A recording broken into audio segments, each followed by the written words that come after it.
Supporter optimis Sriwijaya FC mampu bertahan di Liga 2 dan memastikan tim Sriwijaya FC akan terus bertanding di sisa kompetisi, khususnya menghadapi PSPS Pekanbaru pada Sabtu sore. Semakin terpuruk di kompetisi Liga 2 akibat terkendala finansial, tim Sriwijaya FC terancam bangkrut jika tidak melanjutkan sisa pertandingan di kompetisi Liga 2 musim 2024-2025.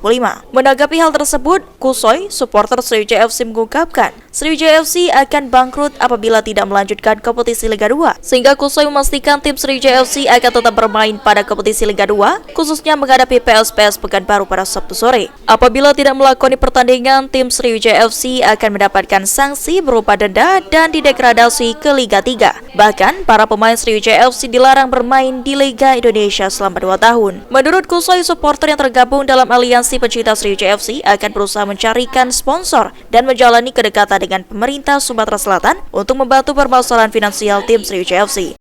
Intinya, kami tetap optimis SFC bertahan di Liga 2 dengan syarat kita babak playoff itu harus ganti pemain dan ada yang mendukung dalam hal untuk sponsorship.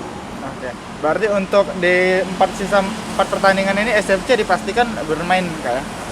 Insya Allah dipastikan main, karena kuncinya di hari ini. Hari ini kita main. Karena percuma juga hari ini main, tiga laga tidak main, percuma.